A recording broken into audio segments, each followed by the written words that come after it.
ভোটের হাওয়ায় এই পর্যায়ে যুক্ত হচ্ছেন সুশাসনের জন্য নাগরিক সুজন বাগেরহাট জেলার সাধারণ সম্পাদক এসকে হাসিব। এসকে হাসিব, আপনাকে স্বাগত জানাচ্ছি স্টেপ ভোটের হাওয়া। একটু জানতে চাই, বিগত নির্বাচনগুলোর যে অভিজ্ঞতা, সেই অভিজ্ঞতা এবারে নির্বাচনকে আপনি কিভাবে মূল্যায়ন করবেন, সেই সাথে বাগেরহাটের স্থানীয় সমস্যা কিংবা উন্নয়ন নিয়ে প্রার্থীদের যে অঙ্গীকার সেগুলো আসলে কতটা বাস্তবসম্মত? ধন্যবাদ আপনাকে। বিগত নির্বাচন যেমন হয়েছে সেটা আমরা দেখেছি যে একটি আমি আর ডামি নির্বাচন হয়েছে। সেখানে নিজেদের দলের ভিতরে ভাগাভাগি করে তারা একটা নির্বাচন করেছিল যেটা মানুষের প্রত্যাশার বাইরে ছিল। কিন্তু এই নির্বাচন মানুষ প্রত্যাশা করে যে একটা সুষ্ঠু, নিরপেক্ষ, গ্রহণযোগ্য, অংশগ্রহণমূলক নির্বাচন মানুষ দেখতে চায়। এবং প্রার্থীরা যে প্রতিশ্রুতি দিচ্ছেন, আসলে প্রার্থীরা কি বুঝে দিচ্ছেন কি না বুঝে দিচ্ছেন জানি না।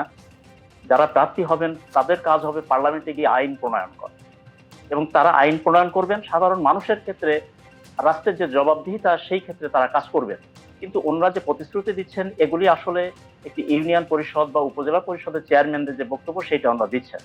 তবে আমরা সাধারণ মানুষ হিসাবে বা সাধারণ মানুষের পক্ষে যে বক্তব্য সেটি হচ্ছে তারা নিরাপদে থাকতে চায়। নির্বাচন আগে, নির্বাচনকালীন এবং নির্বাচন পরবর্তী যে সহিংসতাগুলি হয় সেগুলি থেকে মানুষ পরিত্রাণ চায়। মানুষ একটি নিরপেক্ষ নির্বাচন দেখতে চায় যেটা দিয়ে মানুষ প্রত্যাশা করবে যে আমার ভোট আমি দেব, জেনে বুঝে ভোট দিব, এই জায়গাটাকে মানুষ নিশ্চিত করতে চায়। এবং সেক্ষেত্রে নির্বাচন কমিশন, প্রশাসন এবং আইন শৃঙ্খলা বাহিনীর যে দায়িত্ব, দায়িত্ব তারা সঠিকভাবে পালন করবেন এমন প্রত্যাশা বাগেরহাটের মানুষ। জি, নিশ্চয়ই সেই প্রত্যাশা সবার আছে। আপনাকে ধন্যবাদ এসকে হাসিব আমাদের সঙ্গে যুক্ত থাকার জন্য। সবার